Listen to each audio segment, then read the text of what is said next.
صلى الله عليك يا مولاتي يا فاطمة الزهراء يا سيدتنا ومولاتنا.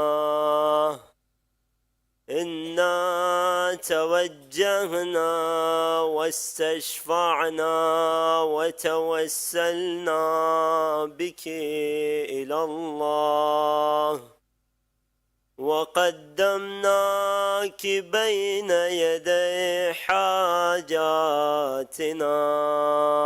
اپنی اپنی حاجتوں کو ذہن میں رکھ کے سب مل کر پڑھیں گے.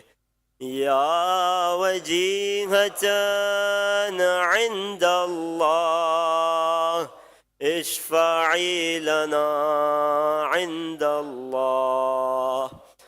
ما شاء اللہ لا حول ولا قوة الا باللہ العلی العظیم. اعوذ باللہ السمیع العلیم من الشیطان اللعین الرجیم. بسم اللہ الرحمن الرحیم.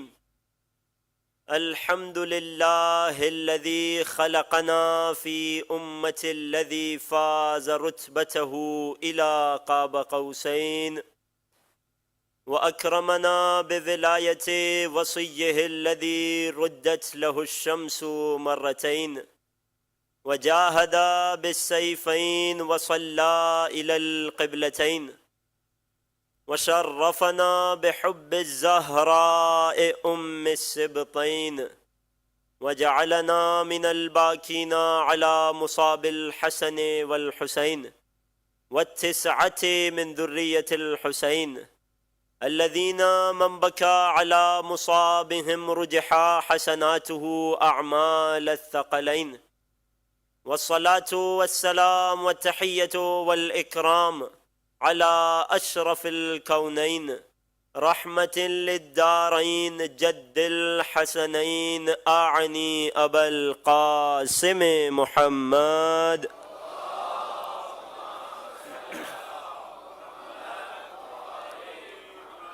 وعلى أهل بيته الأطيبين الأطهرين رحمة الله على محبيهم ولعنة الله على أعدائهم ومنكري فضائلهم وغاصبي حقوقهم أجمعين.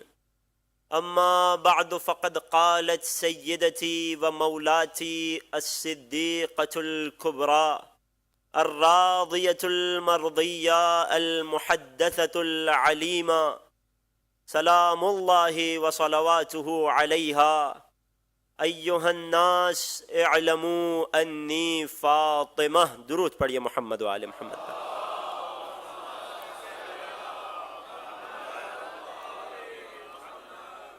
اعزان محترم، محبان شہزادی کونین، عزاداران و پرسداران صدیقہ و شہیدہ، سلام علیکم ورحمۃ اللہ. سہ روزہ گفتگو کا یہ دوسرا مرحلہ موضوع گفتگو معرفت سیدہ کونین اور اس کے آثار. سرنامہ کلام کے طور پر شہزادی کونین کے خطبے کا یہ فقرہ پڑھا گیا کہ جس میں شہزادی نے قیامت تک آنے والے ہر باشعور اور ذی عقل کو اپنا مخاطب بنا کر فرمایا ایھا الناس اعلموا انی فاطمہ. اے لوگوں جان لو کہ میں فاطمہ ہوں. کل کی گفتگو میں معرفت کے مراحل بیان ہو چکے، یقیناً آپ لوگوں کے اذہان عالیہ میں محفوظ ہوں گے. اس سے پہلے کہ باقاعدہ آج کی گفتگو کو کل سے جوڑ دوں اور معرفت نورانیہ پر کچھ بات کروں اور ائمہ نے کس طرح سے اپنی جدہ کا تعارف کرایا ہے، اس سے پہلے اسے بیان کروں ایک سوال اور اس کا جواب آپ کی خدمت میں پیش کرنا چاہتا ہوں. ہم نے عرض کیا کہ سیدہ مخلوق کو اپنی معرفت کی طرف دعوت دے رہی ہیں. اہل بیت چاہتے ہیں کہ ان کی جدہ کو پہچانا جائے، ان کی معرفت حاصل کی جائے. ایک طرف تو ہمیں شہزادی کی معرفت پر ابھارا جا رہا ہے خصوصی طور پر، اور عمومی طور پر دیکھا جائے، ایک طرف ہمیں اہل بیت کی معرفت پر بلایا جا رہا ہے، پسند کیا گیا ہے اس بات کو، زیارتوں کی فضیلت میں جو احادیث آتی ہیں، من زارہا عارفا بحقہا، جو شہزادی کی زیارت کرے ان کے حق کی معرفت رکھتے ہوئے، ان کے حق کو پہچانتے ہوئے، اسے فلاں فلاں ثواب ملتا ہے۔ یہ ساری روایت یقیناً آپ کے اذہان عالیہ میں موجود و محفوظ ہیں۔ ایک طرف تو ہمیں سیدہ کی معرفت کی طرف بلایا جا رہا ہے، ایک طرف تو سیدہ کی معرفت بتائی جا رہی ہے، سیدہ کے مقامات بتائے جا رہے ہیں، دوسری جانب کہا جا رہا ہے سمیت فاطمہ لأن الخلق فطموا عن معرفتها، کہ فاطمہ کا نام فاطمہ اس لیے ہے کہ مخلوق ان کی معرفت حاصل کر ہی نہیں سکتی، رکاوٹ ہے ان کی معرفت میں۔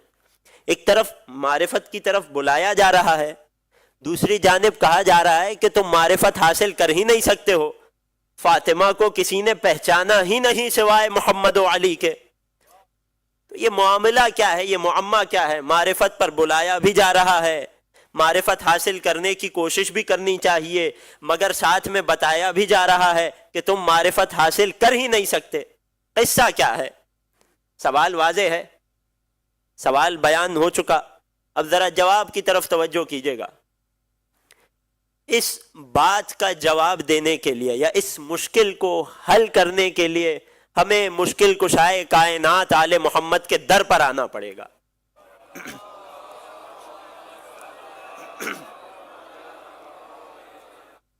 جب ہم آل محمد کے در پر آتے ہیں تو چوتھے علی یعنی میرے چوتھے امام نے ہماری اس مشکل کو حل کیا، اور کہاں حل کیا؟ اپنی دعاؤں کے مجموعے صحیفہ سجادیہ میں حل کیا۔ توجہات میرے ساتھ ہیں، کسی نتیجے پر پہنچانا چاہ رہا ہوں، جب نتیجہ سمجھ آ جائے گا تو یقیناً لطف محسوس کریں گے، سیدہ کی معرفت کا ایک نیا باب انشاءاللہ واہ ہو جائے گا۔ ایک طرف معرفت کے لیے بلایا جا رہا ہے، دوسری جانب کہا جا رہا ہے کہ معرفت حاصل کر ہی نہیں سکتے۔ قصہ کیا ہے؟ صحیفہ سجادیہ میں میرے چوتھے امام اپنے معبود کو، اپنے پروردگار کو مخاطب کر کے ایک جملہ ارشاد فرماتے ہیں، اور وہ جملہ یہاں بھی ہماری مشکل کا حل بن جاتا ہے۔ وہ جملہ کیا ہے؟ توجہ کیجئے گا، میرے چوتھے امام فرماتے ہیں اللہ رب العزت کو مخاطب کر کے، کیا فرماتے ہیں؟ وَلَمْ تَجْعَلْ لِلْخَلْقِ طَرِيقًا إِلَى مَعْرِفَتِكَ إِلَّا بِالْعَجْزِ عَنْ مَعْرِفَتِكَ، اے خدا تو نے مخلوقات کا خود تک پہنچنے کا کوئی طریقہ اور راستہ ہی نہیں چھوڑا، تو نے کوئی ایسا راستہ ہی نہیں بتایا کہ جس سے مخلوق تجھے پہچان سکے سوائے ایک راستے کے۔ اور وہ راستہ کیا ہے؟ فرمانے لگے الا بالعجز عن معرفتک، فقط ایک راستہ ہے مخلوق کا اپنے خالق کی معرفت پانے کا، صرف ایک راستہ ہے مخلوق کا اپنے خالق کو پہچاننے کا، اور وہ کیا ہے کہ مخلوق اس بات کا اقرار کر لے کہ اے خدا ہم تیری معرفت سے عاجز ہیں، اے خدا ہم تجھے پہچان نہیں سکتے۔ بات پہنچ گئی، صحیفہ سجادیہ کا یہ جملہ ذہنوں میں محفوظ کر لیجئے۔ بالکل اسی طرح ایک طرف تو ہمیں سیدہ کی معرفت پر ابھارا جا رہا ہے، دوسری جانب کہا جا رہا ہے ان الخلق فطموا عن معرفتها، مخلوق سیدہ کو پہچان ہی نہیں سکتی ہے۔ گویا اہل بیت ہمیں یہ سمجھانا چاہ رہے ہیں ارے ہم مظہر خدا ہیں، جس طرح خدا کی معرفت اس بات میں چھپی ہے کہ اس کی معرفت سے عاجز آ جائے انسان، ہم اہل بیت کی معرفت کا کمال بھی یہ ہے کہ جب انسان اس بات کا اقرار کر لے کہ میں ان ہستیوں کو سمجھ نہیں سکتا۔ بات پہنچ رہی ہے؟ درود پڑھ دیجئے سیدہ کی عظمت پر۔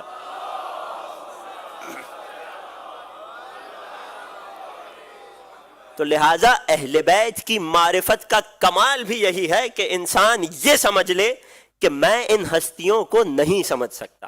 اللہ اکبر، توجہات میرے ساتھ ہیں؟ کیوں؟ کیونکہ اشیاء کو، چیزوں کو ان کی مثالوں سے پہچانا جاتا ہے، کسی بھی چیز کو اس کی مثال سے سمجھا جاتا ہے، جبکہ آل محمد بے مثال ہیں۔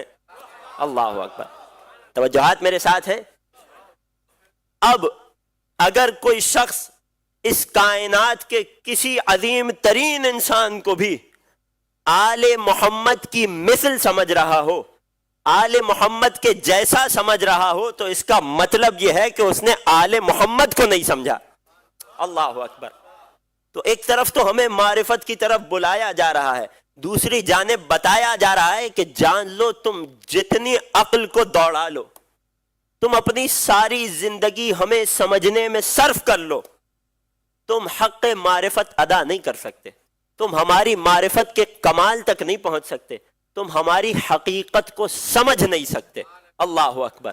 لہٰذا ہماری ذمہ داری کیا ہے کہ اپنی جانب سے کوشش کریں تاکہ جتنا ایک بشر کے لیے ممکن ہے اس حد تک اہل بیت کی اور خاص طور سے صدیقہ کبریٰ کی معرفت کو حاصل کر لے۔ ایک درود پڑھ دیجئے سیدہ کونین کی عظمت پر۔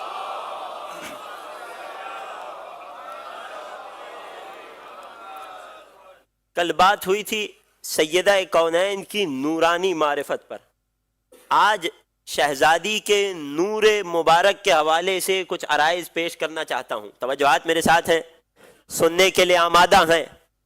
یہ سیدہ کونین عجیب نور ہے، عجیب خلقت کی کیفیت ہے، عجیب عالم ہے، یقیناً ہم حقیقت کو سمجھ نہیں سکتے، اور میں جو بیان کر رہا ہوں اس دعوے سے نہیں کر رہا کہ میں سمجھ کر بیان کر رہا ہوں، نہ، اہل بیت نے جو بتایا ہے وہ امانتاً آپ کی خدمت میں پیش کر رہا ہوں، وگرنہ ان باتوں کی حقیقت جو اہل بیت نے سیدہ کے حوالے سے بتائی ہیں یا خدا جانے یا محمد و آل محمد جانے، میں فقط امانتاً اہل بیت کے ان کلمات کو نقل کر رہا ہوں۔ آغاز ہو رہا ہے اس نور کی خلقت کا کہ جب نہ زمین ہے نہ آسمان ہے نہ یہ کائنات ہے۔ بہت سے لوگوں سے آپ نے یہ جملہ سنا ہوگا نا کہ اہل بیت کائنات کی پہلی خلقت ہیں، یہ جملہ غلط ہے، اہل بیت کائنات سے پہلے کی خلقت ہیں۔ توجہات میرے ساتھ ہیں؟ رسول خدا اپنے اصحاب کو مخاطب کر کے سیدہ کونین کی خلقت سے پردہ اٹھا رہے ہیں، فرما رہے ہیں ان اللہ خلقہا قبل ان یخلق آدم، اللہ نے میری بیٹی کو آدم کی خلقت سے پہلے خلق کیا، وخلقہا قبل ان یخلق السماوات والارضین، جب نہ زمین تھی نہ آسمان تھا اس وقت اللہ نے میری شہزادی میری بیٹی فاطمہ کو خلق کیا۔ اصحاب نے پہلا سوال کیا، یا رسول اللہ تو کیا آپ کی بیٹی انسان نہیں ہے؟ اللہ اکبر، توجہ کیجئے گا، معرفت کا عجیب مرحلہ ہے۔ یا رسول اللہ کیا یہ انسیہ نہیں ہے؟ انسیہ کہتے ہیں انسان کو، کیا یہ انسیہ نہیں ہے؟ رسول نے عجیب جملہ فرمایا اور اس ایک جملے میں سیدہ کی ذات گرامی کی حقیقت کو بند کر دیا، فرمانے لگے فاطمہ حوراء انسیہ، فاطمہ ایک ایسی حور ہے، ایک ایسا نورانی وجود ہے کہ جسے پیکر بشری میں ڈھال کر اس دنیا میں بھیجا گیا۔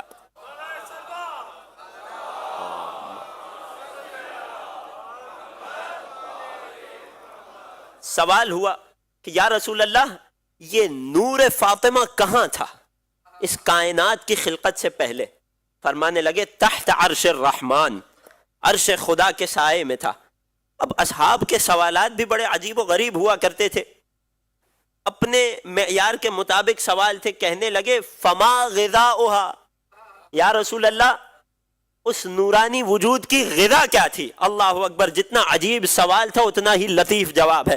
فرمانے لگے کانت غذاؤہا التسبیح والتہلیل۔ اللہ اکبر، عرش خدا کے سائے میں اس وجود نورانی فاطمہ کی غذا اور وہ شے جو اس نور کو تقویت بخشا کرتی تھی وہ خدا کی تسبیح و تہلیل تھی۔ اللہ اکبر، اللہ اکبر۔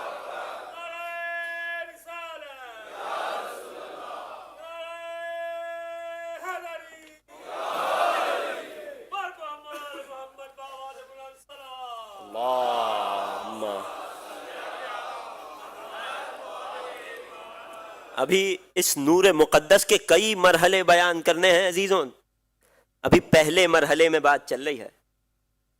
پھر سوال ہوا یا رسول اللہ کہ جب کائنات کی خلقت ہو گئی تو پھر سیدہ کے نور کی کیفیت کیا تھی؟ اب جواب بڑا عجیب ہے۔ جب اللہ نے اس کائنات کو خلق کر دیا، جب اللہ نے فرشتوں کو خلق کر دیا اور جب اس معبود برحق نے یہ چاہا کہ اس مخلوق کو میری کنیز خاص فاطمہ کی معرفت ہو جائے تو کیا ہوا؟ آسمان و زمین پر، اس کائنات پر خدا کے حکم سے اندھیرا طاری ہو گیا. یہ زمین و آسمان تاریکیوں میں گم ہو گئے، یہاں تک کہ اللہ کے فرشتوں نے اللہ سے تاریکی کی شکایت کی. میں نے کہہ دیا، آپ نے سن لیا، غور نہیں کیا آپ نے. وہ فرشتے جو خود نور کی مخلوق ہیں، اللہ اکبر، جو خود نور کی مخلوق ہیں، وہ اللہ سے تاریکی کی شکایت کر رہے ہیں، اور ان کے جواب میں اللہ نے کیا فعل انجام دیا؟ اللہ اکبر. اللہ نے سیدہ کونین کے نور کو اس آسمان و زمین پر پیش کر دیا. اب روایت کے عجیب جملے، فلما اشرقت اضاءت السماوات والارضین، جب سیدہ کا نور مقدس اس کائنات پر تجلی کر رہا تھا تو یہ تمام زمین و آسمان نور فاطمہ سے روشن ہوئے. اور نور کیسا کہ ملائکہ فرشتوں کی آنکھیں اس نور کی وجہ سے خیرہ ہو گئیں. فرشتوں میں طاقت نہیں تھی کہ اس نور کی تاب لا سکے. فخروا سجدا، سارے فرشتے سجدے میں گر گئے اور خدا کو مخاطب کر کے کہنے لگے، الہنا و سیدنا لمن ھذا النور، اے خدا یہ نور کیسا ہے کہ جس کی روشنی کی تاب ہم نورانی فرشتوں کی آنکھیں بھی نہیں لا سکتی. اللہ اکبر. توجہات میرے ساتھ ہیں. اس موقع پر اللہ نے اپنی کنیز خاص کا تعارف بیان کیا. یہ کب بیان ہو رہا ہے؟ عجیب ہستی ہے سیدہ کی، عجیب شہزادی کا مقام ہے. کائنات کی خلقت کی ابتدا میں اللہ اپنی مخلوقات کے سامنے فاطمہ کا تعارف بیان کر رہا ہے. ایک تعارف یہ ہے جو ابتدائے کائنات میں بیان ہوا، ایک تعارف وہ ہے جو اختتام کائنات میں روز قیامت اللہ اپنی مخلوق کے سامنے رکھے گا. اختتامی تعارف انشاءاللہ کل کی مجلس میں. آج ابتدائی تعارف کی بات کریں. خدا اپنے فرشتوں کے سامنے شہزادی کا تعارف بیان کر رہا ہے. کیا عجیب جملے ہیں. توجہات میرے ساتھ ہیں. ارشاد باری تعالی ہوا فرشتوں کے سوال کے جواب میں. فرشتوں نے پوچھا، بار الہ یہ کیسا نور ہے، یہ کس کا نور ہے؟ جواب ملا، ھذا نور من نوری. اللہ اکبر. یہ وہ نور ہے کہ جسے میں نے اپنے نور سے مشتق کیا ہے، اپنے نور سے نکالا ہے. عزیزوں، ان جملوں کی حقیقت کو کوئی سمجھ نہیں سکتا، کوئی درک نہیں کر سکتا. ہاں، فقط نقل کیا جا سکتا ہے جو میں کر رہا ہوں. ھذا نور من نوری، یہ میرے نور سے نکلا ہوا نور ہے. خلقتہ من عظمتی، کہ جس نور کو میں نے اپنی عظمت و جلالت سے خلق کیا ہے. اللہ اکبر. اسکنتہ فی سمائی، میں نے اس کائنات کا بلند ترین مقام ان کے لیے قرار دیا. اللہ اکبر. وَأَجْعَلُهُ فِي صُلْبِ نَبِيٍّ مِّنْ أَنْبِيَائِي، اس نور کو میں اپنے انبیاء میں سے ایک نبی کے صلب میں ٹھہرا دوں گا. اور کیفیت کیا ہوگی اس نبی کی؟ فرمانے لگا وَأُفَضِّلُهُ عَلَى جَمِيعِ أَنْبِيَائِي، اور جان لو اے فرشتوں کہ 1,24,000 انبیاء میں سے جس نبی کے صلب کو فاطمہ کے نور کا شرف ملے گا، اس نبی کو میں تمام انبیاء پر فضیلت دے دوں گا. اللہ اکبر، اللہ اکبر. کیا عجیب مقام ہے. پھر فرمانے لگے وَأُخْرِجُ مِنْ ذَلِكَ النُّورِ، اللہ فرشتوں کو فاطمہ کا تعارف بیان کر رہا ہے. اس نور سے میری اس روئے زمین پر ایسے ہادی اور رہنما آئیں گے جو قیامت تک بشریت کی ہدایت کریں گے. اللہ اکبر. یہ تعارف ہے میری شہزادی کا کائنات کی خلقت کی ابتدا میں. یہ نور ہے جو ٹھہرا ہوا ہے، جو خدا نے خلق کیا. اب آئیے اس نور کے دوسرے مرحلے پر آتے ہیں. جب خدا نے اپنے رسول کو اس دنیا میں ارسال کر دیا، بھیج دیا، اور جب یہ ارادہ کیا کہ نور فاطمہ بشری وجود کی صورت میں اس دنیا میں اتارا جائے، تو اس موقع پر انتظام کیا کیا؟ توجہات میرے ساتھ ہیں. سدیر سیرفی راوی ہے، چھٹے امام صادق آل محمد امام جعفر صادق علیہ السلام. چھٹے امام اپنی جدہ کا مقام سمجھا رہے ہیں اور روایت رسول خدا سے کر رہے ہیں. روایت کیا ہے؟ رسول اپنے اصحاب کو بتا رہے ہیں کہ جب خدا نے میری بیٹی فاطمہ کے نور کو پیکرے بشری میں ڈھال کر اس دنیا میں بھیجنے کا ارادہ کیا تو نور فاطمہ کو جنت میں ایک تفاحہ، ایک سیب کی شکل میں رکھ دیا. اور جب، توجہ کیجئے گا، جب مجھ محمد مصطفیٰ کو معراج نصیب کی تو اس موقع پر مجھے جنت کی سیر کرائی گئی. اس موقع پر جبرائیل اس نور کو اس پھل کی صورت میں میرے پاس لائے. اللہ اکبر. اور حکم ہوا کہ اللہ نے فرمایا ہے کہ اس پھل کو تناول فرمائیے تاکہ نور فاطمہ آپ کے صلب میں منتقل ہو جائے. توجہ میرے ساتھ ہے، کسی نتیجے تک لے جانا چاہ رہا ہوں. معرفت فاطمہ زہرا میرا موضوع ہے. اے رسول اس پھل کو تناول فرمائیے. اب رسول فرمانا ہے، پہلے یہ نور تمام فرشتوں کے لیے چمکا تھا. اب رسول فرماتے ہیں فلما فلقتھا، جب میں نے اس سیب کو تناول کرنے کے لیے دو ٹکڑے کیے، اضاءت نور ساطع منہا، میں نے کیا دیکھا؟ جیسے ہی سیب کے دو ٹکڑے ہوئے اچانک وہ پورا سیب میرے لیے منور ہو گیا، یہاں تک کہ میں گھبرا گیا. روایت کے جملے ہیں اس وقت جبرائیل نے فرمایا یا رسول اللہ لا تخف وکلھا، یا رسول اللہ خوف نہ کیجئے، اسے کھا لیجئے. کیوں؟ فَإِنَّ ذَلِكَ النُّورُ لِلْمَنْصُورَةِ فِي السَّمَاءِ وَفِي الْأَرْضِ اسْمُهَا فاطمہ. یا رسول اللہ اس پھل کی صورت میں اللہ نے اس نور کو رکھا ہے، اس ہستی کے نور کو رکھا ہے کہ جسے آسمانوں میں منصورہ کے نام سے جانا جاتا ہے، کہ جسے زمینوں میں فاطمہ پکارا جاتا ہے. اللہ اکبر. رسول نے سوال کیا کہ اس کا نام آسمانوں میں منصورہ کیوں ہے، زمینوں میں فاطمہ کیوں ہے؟ جواب ملا لِأَنَّهَا فَطَمَتْ شِيعَتَهَا مِنَ النَّارِ. زمین میں فاطمہ اس لیے کہا جاتا ہے کیونکہ یہ اپنے شیعوں کے لیے آگ سے رکاوٹ بن جائیں گی. آسمان میں منصورہ اس لیے کہا جاتا ہے کیونکہ قرآن کی آیت ہے یومئذ یفرح المؤمنون بنصر اللہ. روز قیامت مؤمنین فرح و سرور اٹھائیں گے، خوش ہوں گے، خوشخبری پائیں گے. کیسے؟ بنصر اللہ، اللہ کی نصر سے، اللہ کی مدد سے. جبرائیل رسول کو بتاتا ہے یہاں اللہ کی نصر سے مراد فاطمہ کی ذات ہے. اللہ اکبر. ایک درود پڑھ دیجئے سیدہ کی عظمت پر.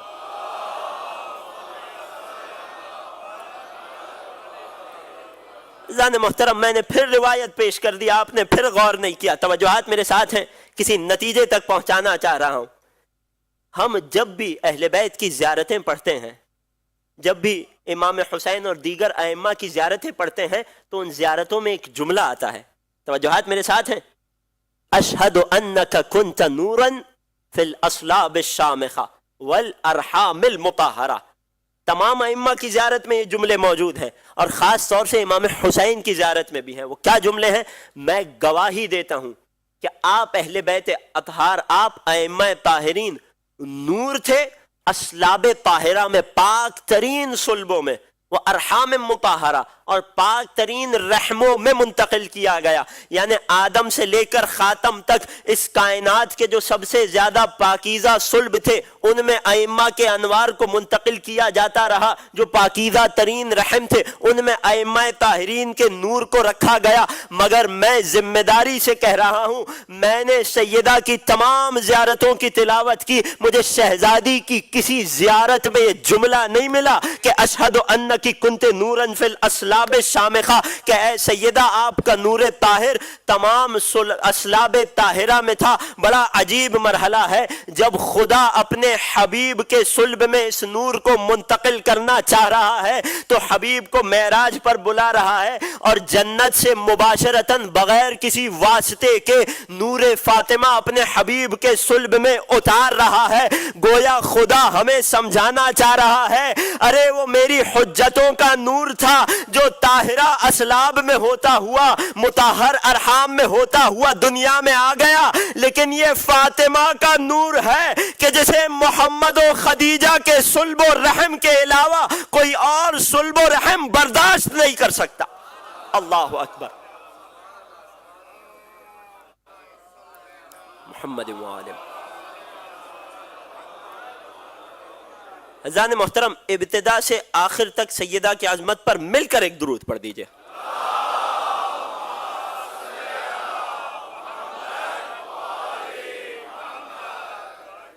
لہذا نور فاطمہ کا ایک خاص مقام ہے، اصلاب طاہرہ میں بھی اس نور کو منتقل نہ ہونے دیا گیا۔ ہاں، اگر کائنات میں کوئی ہستی ہے جو اس نور طاہر کو اٹھا سکتی ہے تو وہ صلب رسول خدا ہے یا رحم خدیجہ طاہرہ سلام اللہ علیہا۔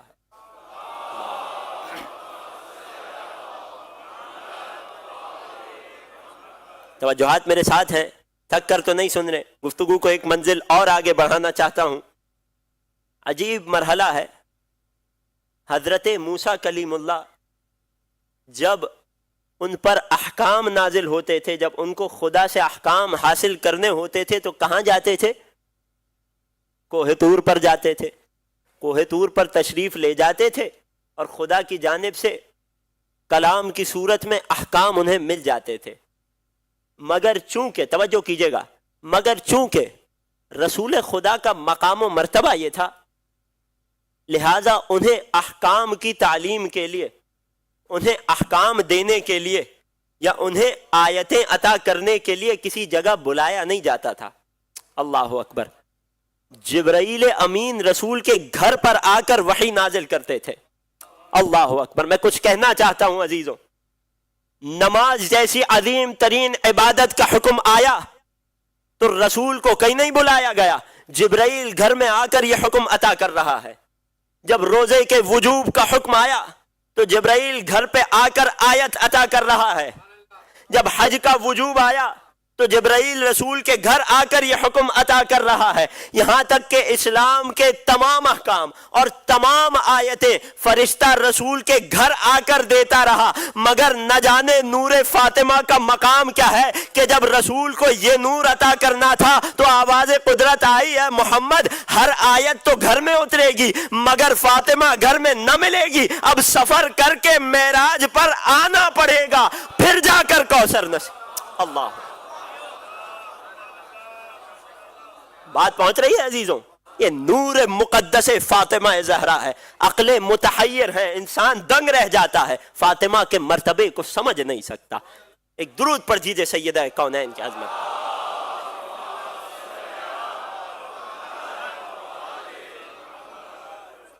نور کا پہلا مرحلہ کہ جب سیدہ کی تخلیق ہوئی اس وقت یہ نور روشن ہوا۔ دوسرا مرحلہ جب اس نور کو صلب مبارک رسول اطہر میں منتقل کرنے کا ارادہ کیا گیا، اس موقع پر یہ نور روشن ہوا۔ تیسرا مرحلہ جب یہ نور مقدس بشری صورت میں ڈھل کر انسانی جسم میں سما کر اس دنیا میں تشریف لا رہا ہے۔ شہزادی خدیجہ طاہرہ کے بطن سے جب میری آقا زادی کی ولادت ہو رہی ہے تو کیفیت کیا ہے ہمیں امام نے بتائی۔ اللہ اکبر! تفصیلی روایت ہے ولادت کی، دامن وقت میں اتنی گنجائش نہیں ہے، کبھی پھر انشاءاللہ پیش کروں گا، مگر اس میں سے میں اپنی حاجت کی جگہ آپ کی خدمت میں پیش کرنا چاہتا ہوں۔ جب سیدہ کی ولادت کا وقت قریب آیا اور آسمان اور جنت سے تمام مقدس خواتین حوا و سارہ و مریم و آسیہ تشریف لے آئیں جناب خدیجہ کی مدد کے لیے، اب روایت کے عجیب جملے ہیں۔ فلما اسقطت علی الارض، جب روئے زمین پر میری شہزادی کونین کا وجود اترا، جب شہزادی کی ولادت ہوئی تو کیا کیفیت ہے؟ اشرقت نورہا الی بیوتات مکہ۔ اللہ اکبر! مکے کا کوئی گھر ایسا نہ تھا جہاں سیدہ کے وجود کا نور نہ پہنچا ہو۔ اللہ اکبر! پھر معصوم نے جملے کو بڑھا دیا، فرمانے لگے وَلَمْ يَبْقَ فِي شَرْقِ الْأَرْضِ وَلَا غَرْبِهَا مَوْضِعٌ إِلَّا وَفِيهِ نُورُ فاطمہ۔ ارے مکہ تو چھوڑیے، مشرق و مغرب زمین میں، زمین کے کسی گوش و کنار میں کوئی ایسی جگہ نہ تھی جہاں نور فاطمہ کی کرن نہ پہنچی ہو۔ اللہ اکبر! یہ وہ نور ہے، ولادت کے وقت بھی روشن ہو رہا ہے، پھر اس کے بعد جب اس دنیا میں تھا تب بھی روشن رہا۔ یہی وجہ ہے نا کہ شہزادی کا ایک لقب ہے زہرا۔ زہرا یعنی انتہائی روشن. جب میرے مولا کے پاس صحابی نے آ کر پوچھا لم سمیت الزہراء زہرا، کیوں آپ کی جدہ کا نام زہرا رکھا گیا؟ فرمانے لگے لأنہا اذا قامت فی محرابہا، جب یہ شہزادی مصلی عبادت پر تشریف لاتی تھی، اظہرت نورہا لأہل السماء کما اظہرت الکواکب لأہل الارض. ارے جب میری شہزادی مصلی عبادت پر ہوتی تھی تو شہزادی کا نور آسمان والوں کے لیے اس طرح سے روشن ہوتا تھا جیسے زمین والوں کے لیے تاروں کا نور چمکا کرتا ہے. اللہ اکبر. پھر فرمانے لگی، معصوم نے بات کو آگے بڑھایا. اب جس کیفیت کا راوی ہوتا تھا، جس مرحلے پہ معرفت کے راوی ہوتا تھا، ائمہ اس راوی کو اس کے مطابق جواب دیا کرتے تھے. جو معرفت کے جس مرحلے کے لائق تھا اسے اس مرحلے کی بات بتایا کرتے تھے. ایک اور راوی نے جب آ کر پوچھا کہ مولا آپ کی جدہ کا نام زہرا کیوں رکھا گیا، تو اسے بتایا کیونکہ میری شہزادی دن میں 3 مرتبہ امیر المؤمنین کے لیے روشن ہوا کرتی تھی. عجیب روایات ہیں. لأنها اظہرت لامیر المؤمنین فی کل یوم 3 مرات، روزانہ علی ابن ابی طالب کے لیے نور 3 مرتبہ روشن ہوتا تھا. مجھے نہیں معلوم اس حقیقت کی کیا، اس بات کی حقیقت کیا ہے، اس بات کا مطلب کیا ہے، اور میں کیا بشر سمجھ نہیں سکتا اس نور کی حقیقت کو. کیوں؟ لأن الخلق فطموا عن معرفتها، کیونکہ مخلوق فاطمہ کو سمجھ ہی نہیں سکتی. سیدہ کے نور مقدس کا یہ عالم تھا کہ ام المؤمنین میں سے بھی ایک نے روایت کی، کننا ننظم العبرۃ فی اللیل فی ضوء وجہ فاطمہ. ارے فاطمہ سلام اللہ علیہا کے چہرے کا نور اتنا تھا کہ ہم اس نور کی روشنی میں رات کی تاریکی میں دھاگے کو سوئی میں ڈال دیا کرتے تھے. اللہ اکبر، اللہ اکبر. یہ نور کا عالم تھا. عجیب روایات ہیں شہزادی کے نور کے باب میں. یہاں تک کہ ایک روایت میں پھر راوی نے پوچھا لما سمیت زہرا، مولا زہرا نام کیوں پڑا؟ تھک کر تو نہیں سن رہے عزیزوں، نتیجے تک لے جانا چاہ رہا ہوں. روایات میں عجیب جملے ہیں. معصوم فرماتے کلما قامت فی محرابہا، پچھلی روایت میں کیا کہا تھا؟ آسمان والوں کے لیے ویسے روشن ہوتی تھی جیسے زمین والوں کے لیے تارے روشن ہوتے ہیں. اب روایت میں آگے بات بڑھ گئی، فرمانے لگے کلما قامت فی محرابہا، جب بھی شہزادی مصلی عبادت پر آتی تھی، فرمانے لگے جب صبح کے وقت آتی تھی تو ایک سفید روشنی شہزادی کے گھر سے منور ہوتی تھی جو مدینے کے تمام گھروں کو اپنی لپیٹ میں لے لیتی تھی. یہاں تک کہ مدینے والے جان جاتے تھے کہ اب خدا کی کنیز خاص فاطمہ مصلی عبادت پر ہے. جب ظہر کا وقت ہوتا تھا تو وجود مبارک شہزادی کونین سے زرد روشنی نمودار ہوتی تھی جو مدینے کے تمام گھروں کو اپنی لپیٹ میں لے لیتی تھی. تو لوگ رسول کی خدمت میں آ کر پوچھتے تھے یا رسول اللہ یہ زرد روشنی کیسی؟ جواب ملتا تھا میری بیٹی فاطمہ ظہر کے مصلی پر آ گئی ہیں. جب مغربین کا وقت قریب آتا تھا تو شہزادی کے گھر سے ایک سرخ نور روشن ہوتا تھا جو مدینے کے تمام گھروں کو اپنے احاطے میں لے لیتا تھا. یہاں تک کہ جب اصحاب آ کر پوچھتے تھے تو جواب ملتا تھا ابھی میری بیٹی فاطمہ مغربین کی عبادت کر رہی ہیں. اللہ اکبر. مدینے والے نور فاطمہ کو دیکھنے کے عادی ہو گئے تھے. اور یہاں تک پہنچ کر معصوم نے ایک عجیب جملہ ارشاد فرمایا. یہ جو سرخ نور تھا نا، جو مغربین کے وقت وجود مقدس زہرا سے روشن ہوتا تھا، معصوم فرماتے ہیں یہ نور اس وقت تک سیدہ کے ساتھ رہا جب تک حسین کی ولادت نہ ہو گئی. پھر فرمانے لگے جب حسین کی ولادت ہو گئی تو سیدہ کے انوار میں سے یہ سرخ نور حسین علیہ السلام میں منتقل ہو گیا. اور پھر راوی کو مخاطب کر کے کہتے ہیں ذرا ہمارے چہروں کی طرف دیکھو، یہ جو ہم ائمہ کے چہروں پر آج بھی سرخی ہے یہ اسی فاطمہ زہرا کے نور کا حصہ ہے. اللہ اکبر. پھر کہہ رہا ہوں عزیزوں، ان باتوں کی حقیقت کوئی سمجھ نہیں سکتا.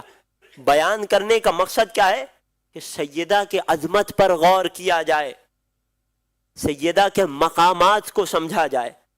اگر توجہات میرے ساتھ ہیں تو ایک درود پڑھ دیجئے سیدہ کی عظمت.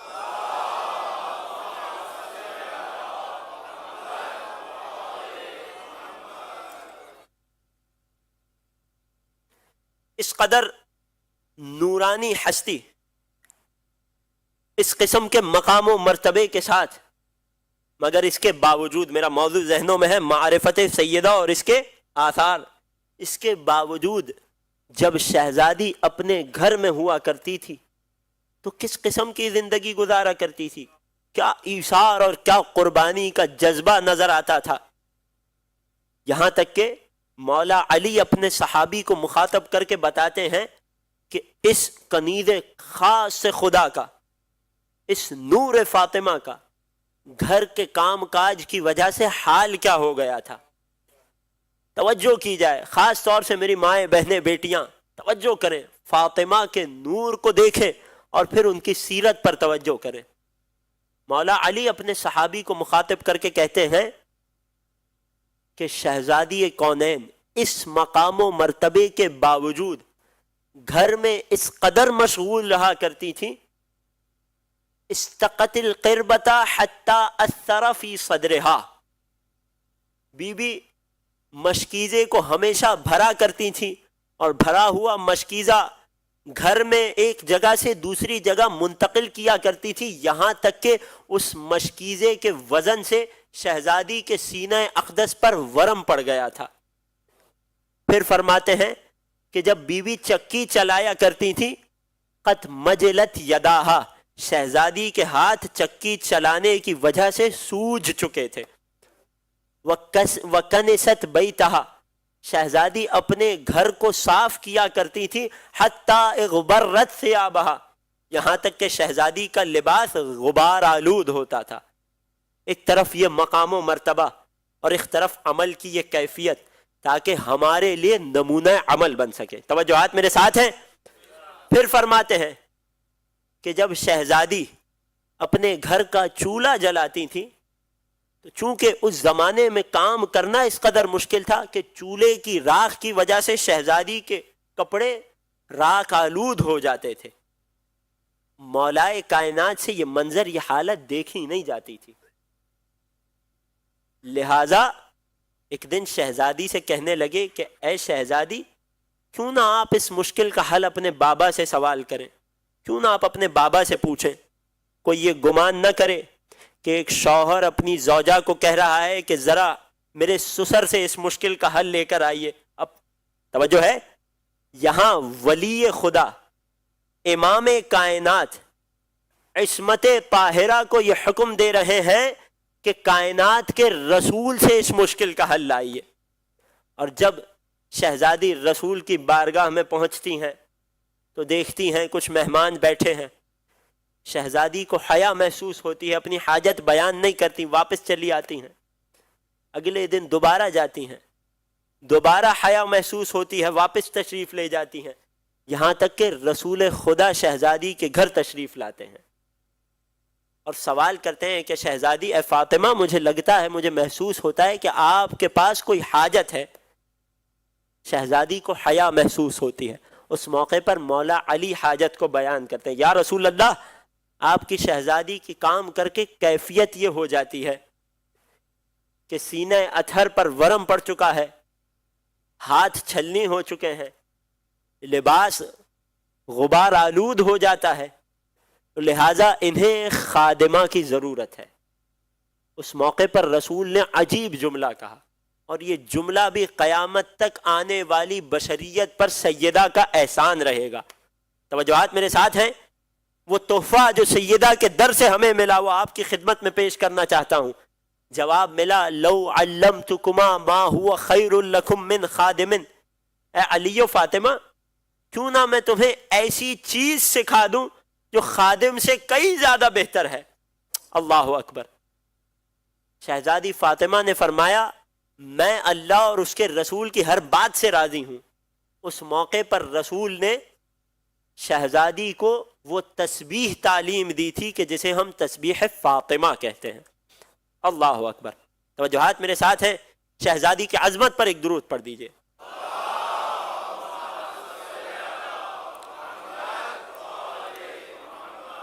یہ تسبیح اس کی کیفیت کیا ہے؟ یہ قیامت تک آنے والے مومنین کے لیے شہزادی کا تحفہ ہے، یا یوں کہوں کہ یہ تسبیح ہم تک کیسے پہنچی، اس کے بدلے میں رسول کی دختر نے بڑی مشکلات اٹھائی ہیں۔ اگر شہزادی کو اس وقت تسبیح تعلیم نہ دی جاتی اور ہم تک یہ تسبیح نہ پہنچتی، بدلے میں شہزادی خادمہ کا سوال کر لیتی تو شہزادی کو خادمہ تو مل جاتی مگر ہم تک یہ تسبیح نہ پہنچ پاتی۔ ہماری شہزادی نے ہماری خاطر، قیامت تک کے مومنین کی خاطر اپنے گھر کے کام کاج کی مشکل کو برداشت کیا، ایثار کیا۔ نتیجے میں کیا ہوا؟ کائنات کے رسول تسبیح تعلیم فرما رہے ہیں۔ تسبیح کیا ہے؟ یقیناً بزرگان جانتے ہیں، بچوں اور نوجوانوں کے لیے عرض کر رہا ہوں۔ سب سے پہلے 34 مرتبہ 34 ٹائمز اللہ اکبر، تسبیح کی صحیح ترتیب، پھر 33 مرتبہ الحمدللہ، پھر 33 مرتبہ سبحان اللہ، پھر فرمایا کہ اس تسبیح کو ہر نماز کے بعد پڑھا کرو، ہر فریضہ نماز کے بعد، اور پھر فرمایا کہ جب آرام کے لیے بستر پر لیٹ جاؤ تو بھی اس تسبیح کو پڑھا کرو۔ اس تسبیح کا مقام و مرتبہ کیا ہے؟ اس تسبیح کی کیفیت کیا ہے؟ توجہات میرے ساتھ ہیں؟ اس تسبیح کی فضیلت کو آپ کی خدمت میں پیش کرنا چاہتا ہوں تاکہ آج جب اس مجلس سے اٹھیں تو ہر عزادار کا یہ وتیرہ اور عادت بن جائے کہ ہر واجب نماز کے بعد اس سے تسبیح فاطمہ نہ چھوٹے، ہمیشہ سونے سے پہلے تسبیح فاطمہ کو پڑھے، اپنی شہزادی کو ثواب ہدیہ کرے اور پھر آرام کرے۔ کیفیت کیا ہے اس تسبیح کی فضیلت کیا ہے؟ یہ تسبیح تو اللہ کی ہے مگر تسبیح فاطمہ کہلاتی ہے۔ توجہات میرے ساتھ ہیں؟ میں اس تسبیح کی فضیلت پیش کرنا چاہتا ہوں اپنے چھٹے امام صادق آل محمد امام جعفر صاحب۔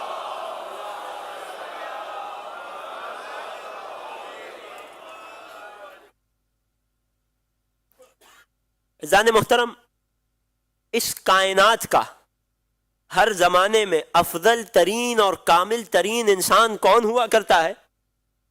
تسبیح فاطمہ کی فضیلت آپ کی خدمت میں پیش کر رہا ہوں چھٹے امام کی حدیث کی روشنی میں، توجہ رکھیے گا۔ کائنات کا ہر زمانے میں افضل ترین انسان کون ہوتا ہے؟ اس زمانے کا امام۔ کوئی شک تو نہیں ہے اس بات میں؟ انسان کی زندگی میں مقدس ترین حالت کیا ہوتی ہے؟ کہ جب وہ خدا کے حضور عبادت کر رہا ہو، یا آسان الفاظ میں کہوں جب وہ مصلی عبادت پر ہو۔ افضل ترین انسان وقت کا امام۔ انسان کی زندگی میں افضل ترین حالت نماز۔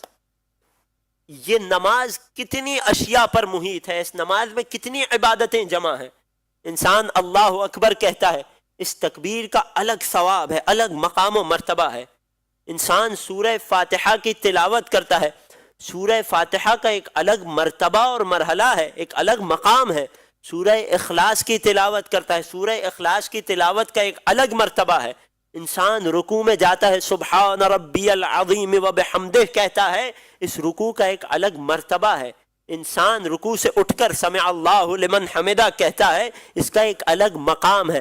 تمام افعال نماز کا اپنا اپنا مقام ہے، مگر اس کے باوجود وہ نماز کے جو مومن کی معراج ہے، اس نماز میں حالت سجدہ اس نماز کی معراج ہے۔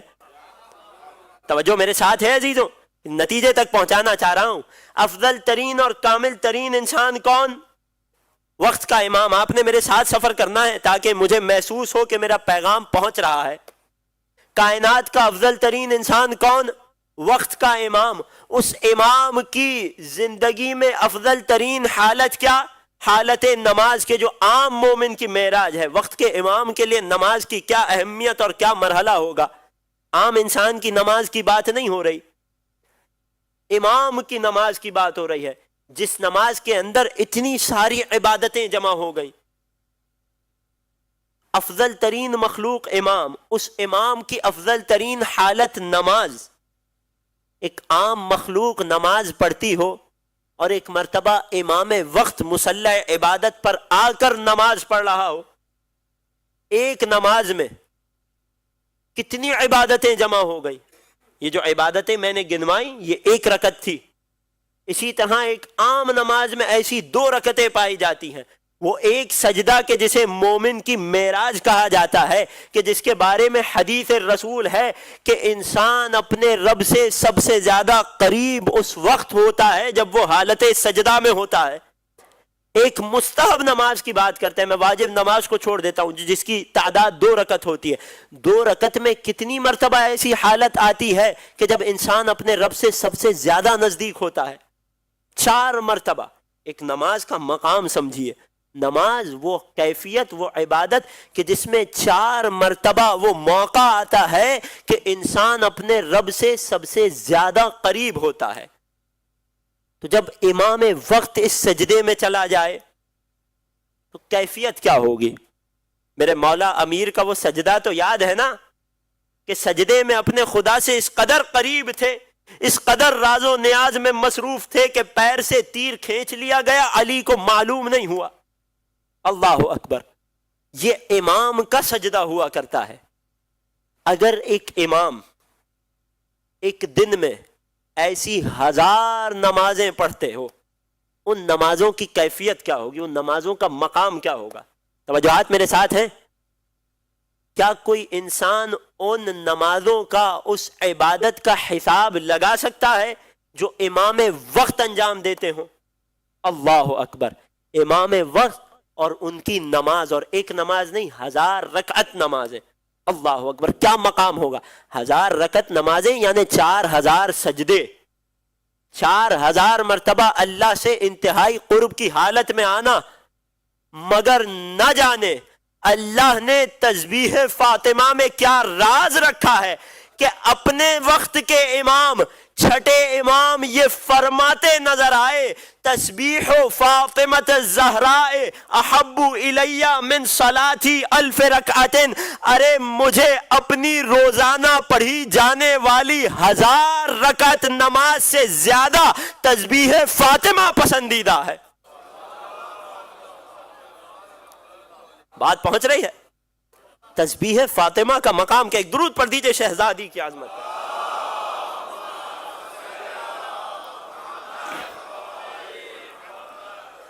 کسی اور کی نماز نہیں، امام معصوم کی نماز۔ کتنی نماز؟ 1000 رکعت نماز، جس میں تمام عبادتیں سمٹ کر آ جاتی ہیں۔ امام فرما رہے ہیں مجھے اپنی روزانہ کی 1000 رکعت سے زیادہ محبوب تر تسبیح فاطمہ زہرا ہے۔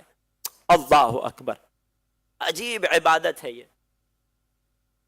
علماء اس تسبیح میں ایک سبق بیان کرتے ہیں، جہاں اس تسبیح کی فضیلت اتنی، جہاں اس کا مقام اتنا، یقیناً کوئی مومن اس تسبیح کو چھوڑنا نہیں چاہے گا۔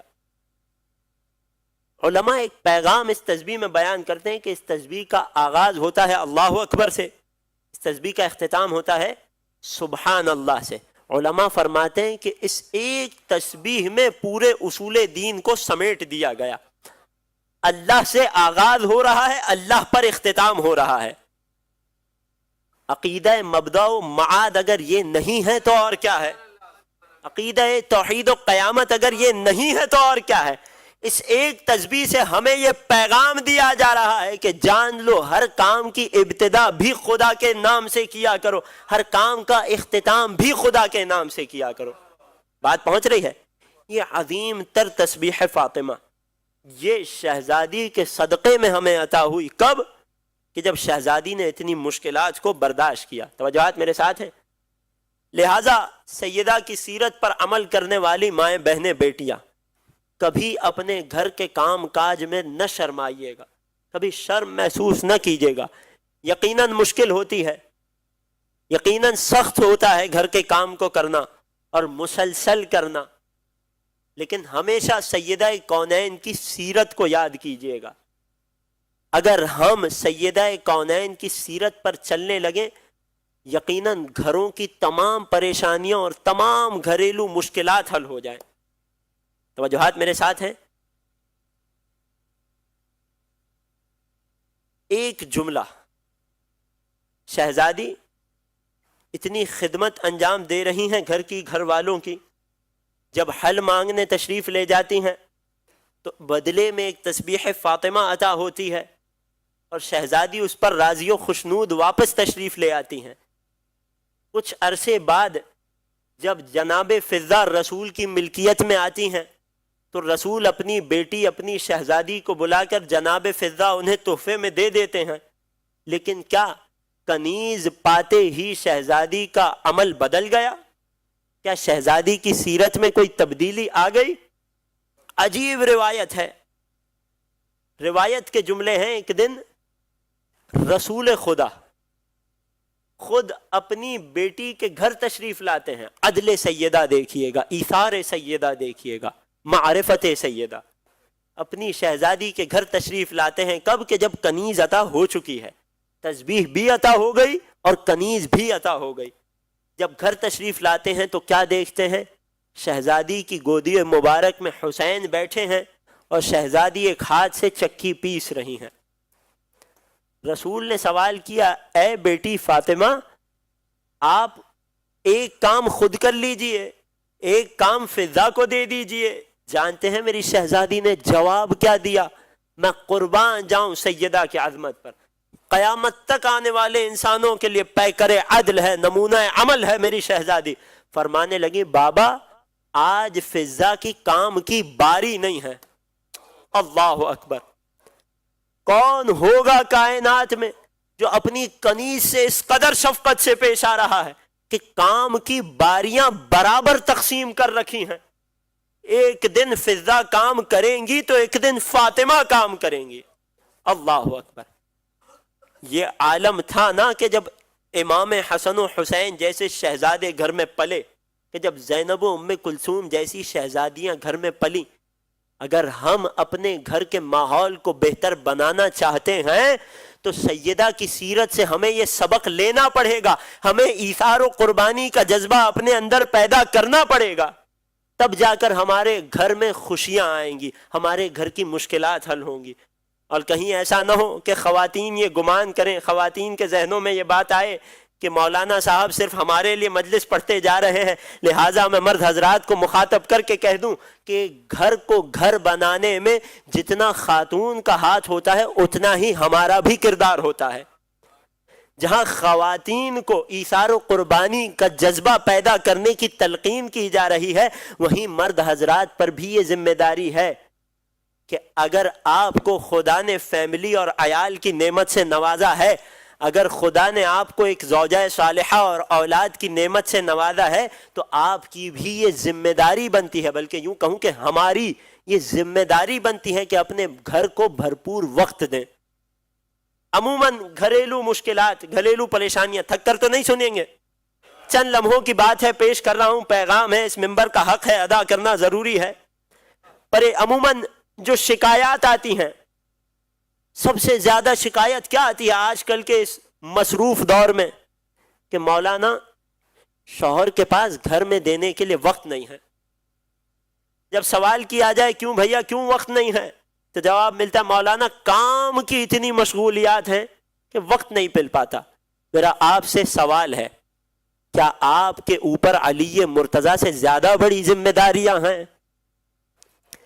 کیا وہ جو آدم کی مشکل کشائی بھی کر رہا ہے، وہ جو نوح کی کشتی کو پار لگوا رہا ہے، وہ جو سلیمان کی مدد کرنے آ رہا ہے، وہ جو موسیٰ و عیسیٰ کو خطرات سے بچا رہا ہے، وہ جو ہر جنگ میں رسول کے ساتھ پیش رہتا ہے، وہ جس کے کاندھوں پر انسانیت کی ہدایت کی ذمہ داری ہے، کیا اس علی ابن ابی طالب سے زیادہ بڑی ذمہ داری آپ کے کاندھوں پر ہے؟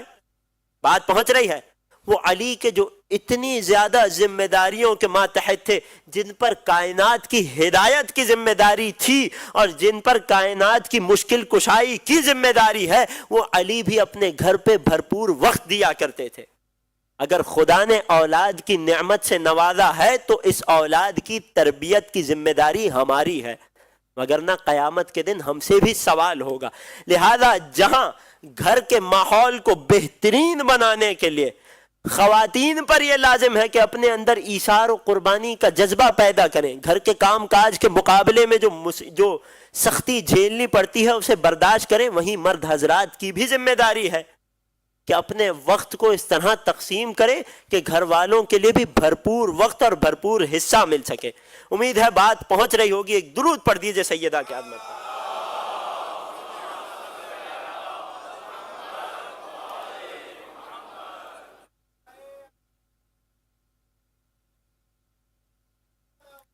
اللہم صلی علی محمد آل محمد۔ یا علی مشکل کشا۔ توجہات میرے ساتھ ہیں عزیزوں؟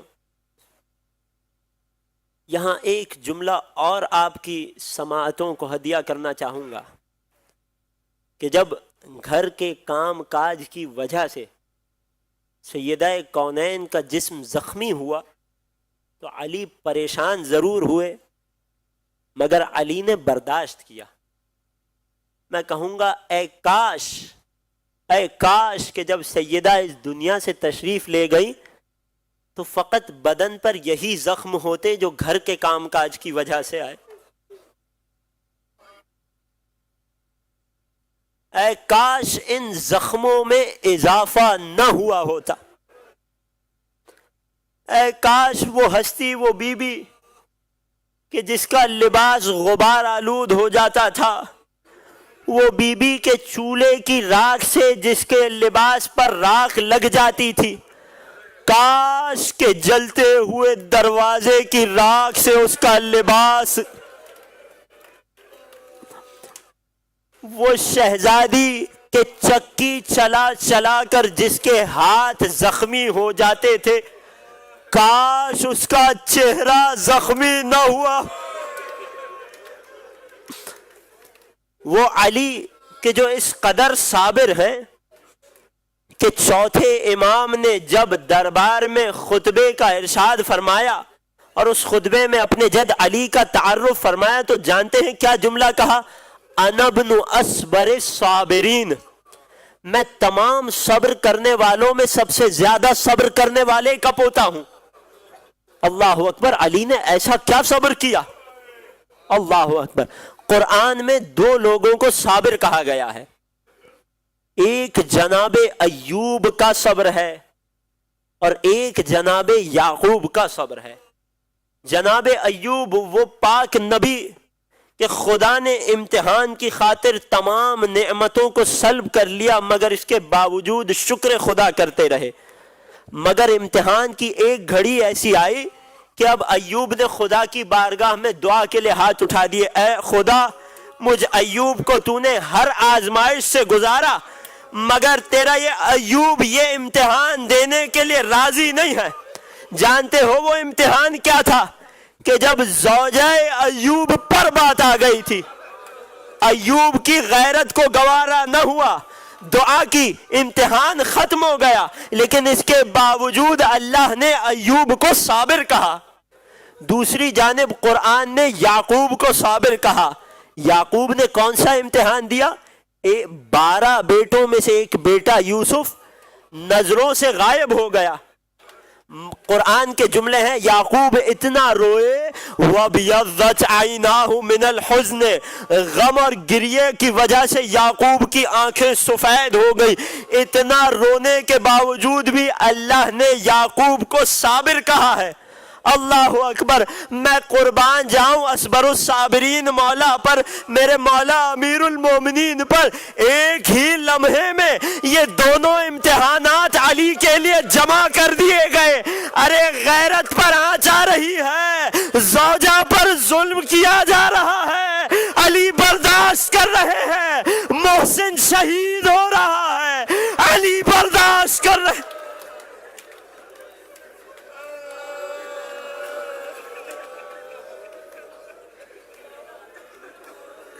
اجرکم علی اللہ اجرکم علی الزہرا۔ جانتے ہو میرے مولا علی کی غیرت کا کیا عالم تھا؟ وہ علی کہ جب دوسرے دور خلافت میں مدینے کے ایک بازار سے گزر رہے تھے تو علی نے ایک منظر دیکھا جو علی کی آنکھوں کو برداشت نہ ہوا۔ جب علی اس منظر کو دیکھنے کے بعد گھر میں لوٹے ہیں، 3 دن تک علی گھر سے باہر تشریف نہ لائے۔ دسترخوان پہ آتے تھے، لقمہ اٹھاتے تھے مگر لقمہ حلق سے نہیں اترتا تھا۔ جانتے ہیں وہ منظر کیا تھا جو علی کی آنکھوں نے دیکھا تھا؟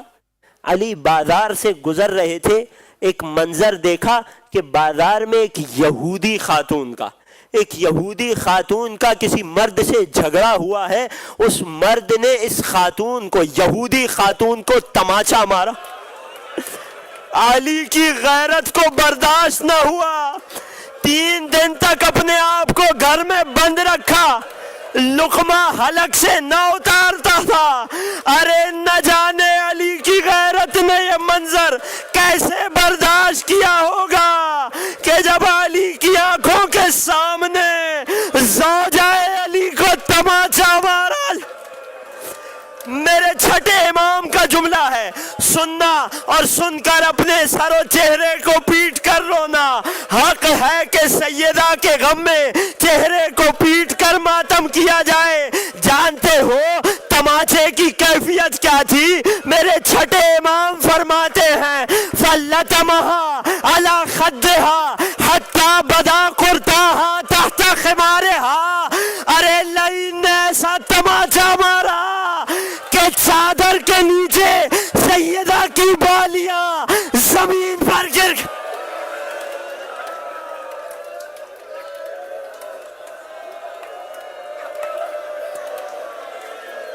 واہ فاطمہ الزہرا، واہ بنت رسول اللہ۔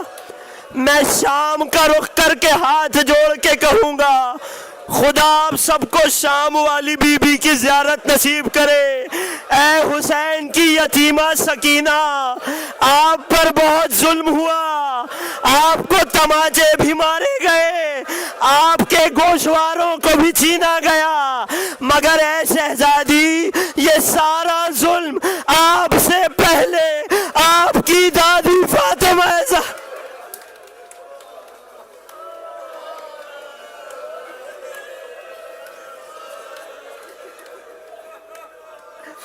یہی وجہ ہے نا کہ زیارت علی میں علی کو مخاطب کر کے کہا جاتا ہے السلام علیکہ یا اول المظلوم، اے درجے اور کیفیت کے اعتبار سے دنیا کے سب سے بڑے مظلوم، آپ پر ہمارا سلام ہو۔ نجف کا رخ کر کے امیر کائنات کو شہزادی فاطمہ کا پرسہ پیش کرتے ہیں۔ ارے کیسا صبر، اے کاش کہ ظلم یہاں تک رک گیا ہوتا۔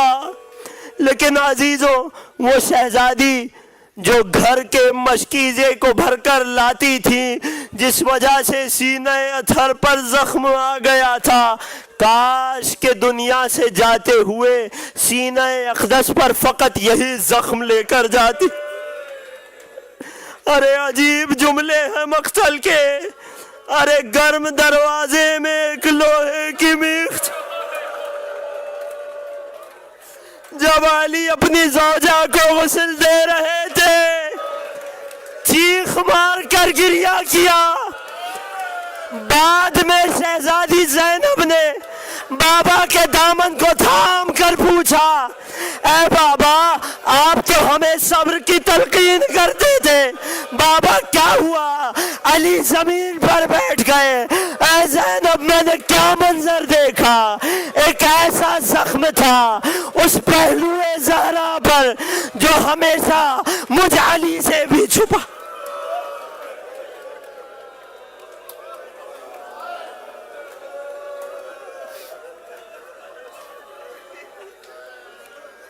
ارے یہی وجہ ہے کہ جب علی اپنی زوجہ کو قبر میں اتار رہے تھے آنکھوں سے آنسو جاری تھے اور ایک عجیب مرثیہ کہہ رہے تھے لا خیر بعدک فی الحیات وانما ابکی مخافت ان تطول حیاتی۔ اے فاطمہ آپ کے جانے کے بعد اس زندگی میں کوئی اچھائی نہیں ہے، میں علی اس لیے رو رہا ہوں کہ کہیں آپ کے بعد میری زندگی طویل نہ ہو جائے۔ ایک مرتبہ شہزادی کو قبر میں اتار رہے ہیں، مسجد نبوی کا رخ کیا، صلی اللہ علیہ یا رسول اللہ، اے رسول آپ پر سلام ہو، ہذہ ودیعتک فاطمہ، یہ فاطمہ ہے، آپ کی امانت ہے، آپ کو سونپ رہا ہوں، مگر یا رسول اللہ مجھے معاف کر دینا۔ ارے آپ کی امانت بڑی شکستہ حال۔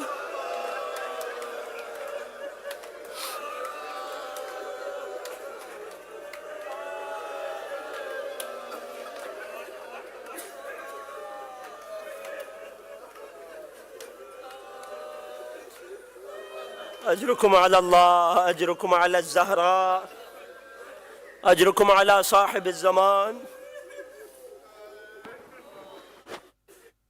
خدا ان آنکھوں میں غم شبیر اور غم اہل بیت کے علاوہ کوئی غم عطا نہ فرمائے۔ الا ولعنت اللہ علی القوم الظالمین وسيعلم الذين ظلموا آل محمد أي منقلب ينقلبون۔ اللهم بحق فاطمة وأبيها وبعلها وبنيها والسر المستودع فيها، یا اللہ یا رحمان یا رحیم۔ اے پاک پالنے والے، تجھے واسطہ سیدہ کی مظلومیت کا، تجھے واسطہ امیر المومنین کی غربت کا، بار الہ اس عبادت کو ہم سے اپنی بارگاہ میں قبول و منظور فرما۔ بار الہ ہم سب کے تمام صغیرہ و کبیرہ گناہوں کو معاف فرما۔ بار الہ ہمارے دلوں میں سیدہ کونین کی معرفت کا جو چراغ جل رہا ہے اسے اور زیادہ روشن و منور فرما۔ بار الہ جو مومنی پریشان حال ہیں ان کی پریشانیوں کو دور فرما، جو بیمار ہیں انہیں شفائے کاملہ و عاجلہ عطا فرما۔ بار الہ تمام مومنین کو اپنی حفظ و امان عطا فرما۔ جو مومنین اس مجلس میں جس طریقے سے بھی دامے درہمیں قدمیں سخنیں خدمت کر رہے ہیں، تمام کی خدمت کو اپنی بارگاہ میں قبول فرما۔ قلب فاطمہ زہرا کو ہم سے راضی و خوشنود فرما، اس خدمت کا بہترین اجر عنایت فرما۔